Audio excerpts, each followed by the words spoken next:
Morning, all the viewers. Once again, I am here in front of you to tell you something special that is not related to grammar today.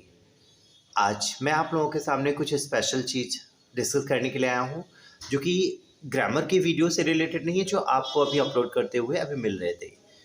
कुछ teachers की and कुछ schools की ऐसी requirement आई कि मैं कुछ different बताऊँ कि जिससे ये पता चले कि हमारी इंग्लिश में और नॉर्मल इंग्लिश की बुकों में क्या डिफरेंस है और क्या रियलिटी होती है।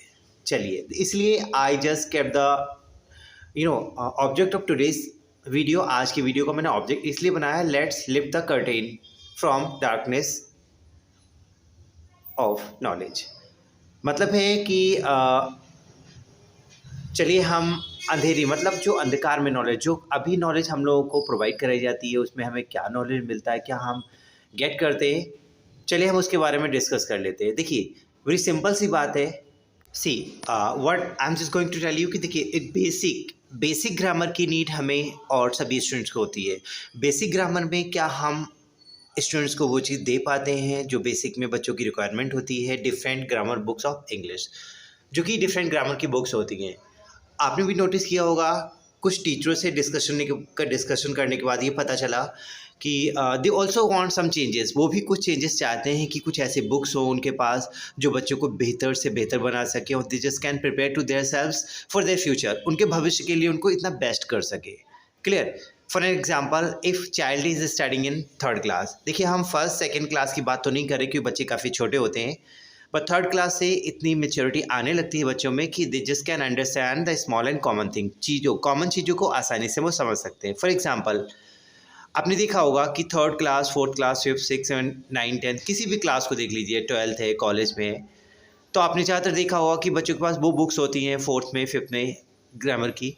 उसमें most of the things children are not able to understand. ज़्यादातर चीज़ें क्या होती है ना, बच्चे समझ नहीं पाते हैं। Okay, what is reason? Yes, not able to get that. वो चीज़ वो प्राप्त नहीं कर पाते। फॉर एग्जाम्पल, थर्ड क्लास का या फोर्थ क्लास का कोई भी स्टूडेंट होता है, आपने नोटिस किया होगा, उसके पास जो ग्रामर की बुक होती है, बेसिकली उस ग्रामर की बुक में बच्चों को इतना डीप कंसेप्ट से नहीं बताया जाता है, क्योंकि देखिए बुक्स जो होती हैं, प्रिंट होती है, वो पब्लिशर से होती हैं।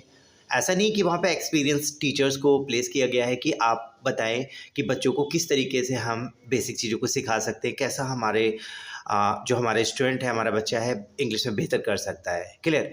तो ऐसा नोटिस किया गया है क्योंकि इन्फॉर्मेशन मेरे पास आई है, और जहाँ जहाँ मेरी बुक्स लगी हैं, थैंक यू वेरी मच कि उन्होंने इस चीज़ को ऑब्जर्व भी किया है कि बच्चों के बेसिक चीज़ों की नॉलेज मिलना प्रीवियस बुकों में ऐसा नहीं हो पाया, बट यहाँ से प्रोवाइड किया जा रहा है। देखिए, नॉट एबल टू गेट का मतलब हमारा कहने का यही है कि आपने देखा होगा कि थर्ड क्लास हो या फोर्थ क्लास हो, किसी क्लास, फॉर एग्जांपल हम फिफ्थ क्लास का एग्जांपल रख लेते हैं। ओके, फिफ्थ क्लास की बुक में आपने देखा होगा जो ग्रामर की बेसिक बुक होती है, उसमें बच्चों को इतने एडवांस में टेंसेस हो जाते हैं, एक्टिव पैसिव नरेशन, मतलब एक बुक में इतनी चीज़ें मेंशन कर दी जाती हैं कि बच्चा इतना पजल हो जाता है कि उसे समझने में ना ही उसको पूरे ईयर में कंप्लीट होता है, नेक्स्ट ईयर में सेकेंड बुक आ जाती है ग्रामर की, फिर सेवन्थ में जाता है नेक्स्ट, एट्थ में नेक्स्ट। अब सबसे पहले आप ये सोचिए कि ग्रामर को क्या चेंज किया जा सकता है? नहीं ना।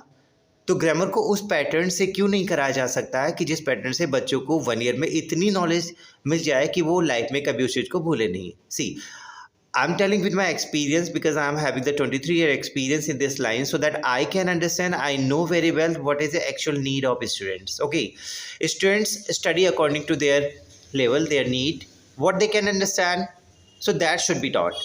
क्या वो समझ सकते हैं, केवल उनको वही पढ़ाया जाना चाहिए। तो बच्चे, आपने देखा होगा कि फिफ्थ क्लास में या सिक्स क्लास में डायरेक्ट इनडायरेक्ट का चैप्टर रह जाता है, बट डायरेक्ट इनडायरेक्ट के चैप्टर को बच्चों को हम क्यों सिखाना चाहते हैं? क्यों? क्योंकि बुक में है। यस, टीचरों ने भी इस बारे में मुझे मेरे साथ डिस्कस किया कि सर बुक्स होती हैं तो बुक के अकॉर्डिंग चलना पड़ता है, बुक के अगेंस्ट नहीं चल सकते। जो सिलेबस में बुक लगाई जाती है उसी बुक को हम ऑब्जर्व करते हैं, वही चीज़ हम पढ़ाते हैं। बट हाँ, बहुत से बच्चे क्या होता है, 99% बच्चों को चीज़ें क्लियर नहीं हो पाती हैं। तो आई मीन टू से, मेरा कहने का मतलब केवल यही है कि हम बच्चों को बेसिक की वो चीज़ें की इन्फॉर्मेशन दें, हम उन बुकों को ज़्यादा प्रेफरेंस दें जिन बुक से हमारे बच्चों को स्टडी में बेस्ट टू बेस्ट इन्फॉर्मेशन मिल सके। फिफ्थ क्लास का बच्चा आप देखते होंगे, उसके अंदर मॉडल्स इस तरीके यूज़ करते हैं, बट उसके अंदर टेंसेस नहीं होते, एक्सरसाइज दे दी जाती है।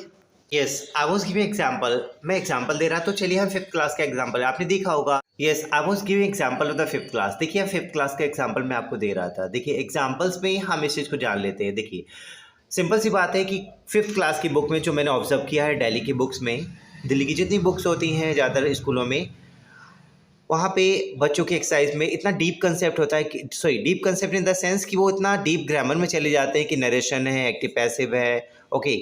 तो इन चीज़ों को मेंशन करते हैं और एग्जांपल देते हैं, बच्चों को क्लियर होता है या नहीं होता है, ये इसका आंसर नहीं दिया जाता है। कोर्स कंप्लीट करना होता है, बुक्स को कंप्लीट करना होता है, बट स्टूडेंट फिफ्थ में भी वही वैसा ही होता है, फोर्थ में जैसा था, सिक्स में भी वही रहेगा, सेवन्थ एट नाइन्थ के बाद फिर उसके पेरेंट्स इंग्लिश की क्लासेस के लिए सेंड करते हैं उसको। तो मेरा कहने का मतलब ये है कि हम उन बुकों के साथ ज़्यादा चले, या तो एक्सपीरियंस्ड टीचर हो जो कि पब्लिशिंग डिपार्टमेंट के अंदर उस चीज़ को क्लियर किया जाए। अब सोचने वाली बात है कि fifth class, six, seven, eight class में हम उस ग्रामर को पढ़ाने के लिए आगे आ रहे हैं बुकों के थ्रू, जो उनको क्लियर नहीं कराई जा सकती है। हाँ, लेटर राइटिंग है, नोट मेकिंग है, that is a different thing, वो बात डिफरेंट होती है, वो एक ग्रामर पोर्शन का पार्ट नहीं है जिसे आप समझ सकते हैं। ग्रामर इन द सेंस कि ये चीज़ सारी बनाई कैसे जाती है, बुक्स कैसे बनती, कैसे सेंटेंसेस बनते हैं। तो आई मीन टू से कि अगर हम इसी ग्रामर को, या all the schools wherever students are studying, they just can understand about this that what is the actual need of the students. अगर एक्चुअल नीड समझ जाए बच्चों की, तो they will not just go with those books which are just creating the problem and making children puzzled. बच्चों को जितना puzzle करे उस चीज़ के साथ वो नहीं जाएंगे। तो I mean to say what should be pattern of the English का क्या पैटर्न होना चाहिए। After that if all the schools start to follow this, मैं गारंटी लेता हूँ अगर स्कूल सारा इसे फॉलो कर ले, तो आई am just taking the guarantee, अगर स्टूडेंट्स नहीं बेस्ट होते हैं तो what ever they will say I will do that. जो वो स्कूल का डिपार्टमेंट कोई भी कुछ कहेगा, दिल्ली के जितने भी स्कूल्स हैं, I will be ready for doing that. मैं उसके लिए तैयार रहूँगा कुछ भी करने के लिए। लेकिन एक बात पैटर्न को, क्योंकि देखिए 23 ईयर के एक्सपीरियंस में मैंने इस चीज़ को ऑब्जर्व किया कि बच्चों को हम स्टैंड वाइज, बच्चों को हम स्टेप बाय स्टेप चीज़ों को अगर सिखाएंगे तो बच्चा हर एक चीज़ को आसानी से सीख सकता है। What are those steps? Steps क्या हैं, चलिए हम आपको डिस्कस करते हैं। Yes, I was discussing that what should be the pattern. Pattern क्या होना चाहिए? देखिए, फॉर एग्जांपल यहाँ भी मैं एग्जांपल लिख लेता हूँ। एक थर्ड क्लास का स्टूडेंट है, ओके, थर्ड क्लास का स्टूडेंट या थर्ड क्लास है, उसमें कौन सी बुक होनी चाहिए? देखिए, मेरा कहने का मतलब ये नहीं कि only just go with my book, मेरी बुक के साथ जाइए। मैंने जो पैटर्न में बुक को बनाई है, यू नीड टू अंडरस्टैंड कि अगर बच्चा थर्ड क्लास में पढ़ता है, देखिए उसका बेसिक मीन टू से यहीं से स्टार्ट हम करेंगे। उसका बेसिक, ये जो थर्ड क्लास का बच्चा है, ये तो कॉमन सी बात है कि 8th भी करेगा, 9th भी करेगा, 10th भी करेगा, ठीक है। तो हमारे पास इतना समय होता है बच्चों को हम इतना डेवलप करें कि हमारा यही थर्ड क्लास का बच्चा जब 8th क्लास में आए, ओके, तो इस बच्चे के पास ग्रामर की 100% नॉलेज हो। जो कि आपने नोटिस किया होगा, अभी तक थर्ड क्लास का बच्चा 8th क्लास में पहुंच जाता है, नॉलेज उसके पास 15% या 20% या little bit more than that होती है, बट 100% नहीं होती। इसलिए बच्चे सबसे ज़्यादा स्ट्रगल करते हैं।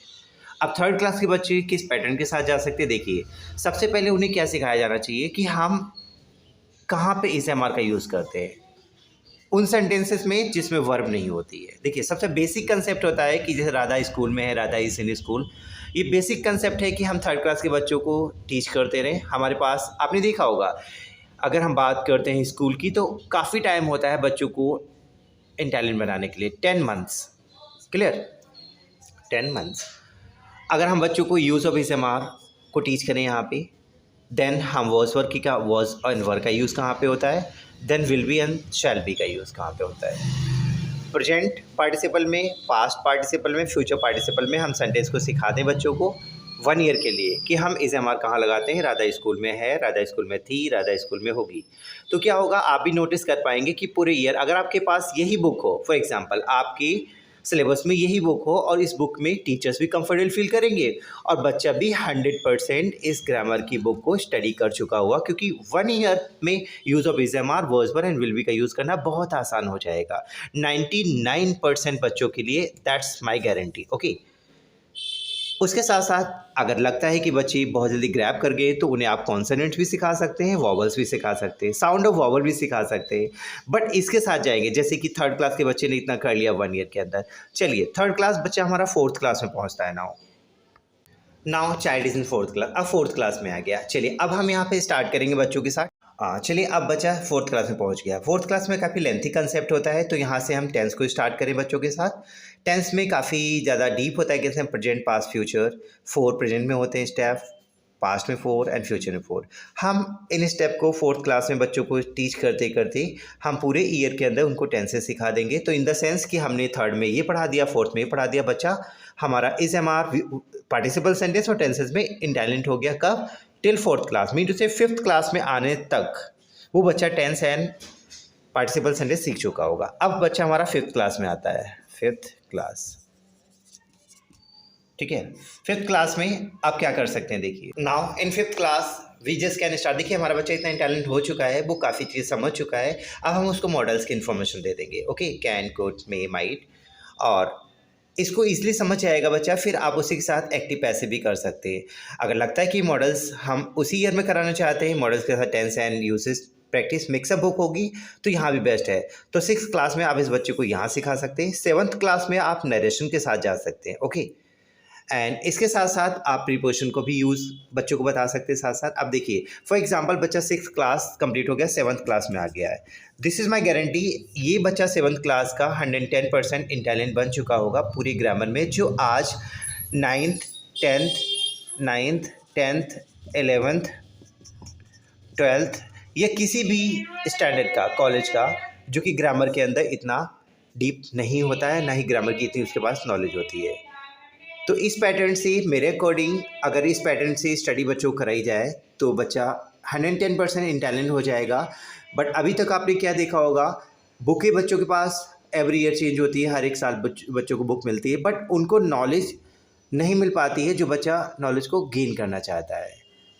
This is my experience, so I am sharing with you all and it's up to your choice. What do you think? What do you just think about your study about your English? It's up to your choice.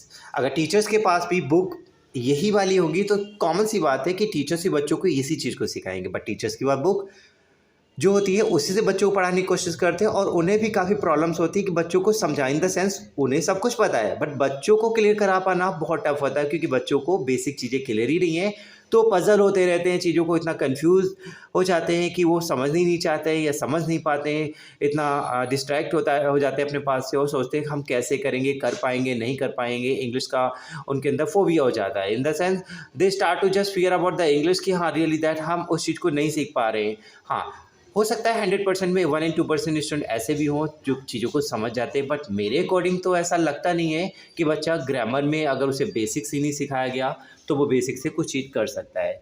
तो try to watch this video and try to understand and think कि क्या हम best सीख सकते हैं और हम क्या बेस्ट बच्चों को दे सकते हैं।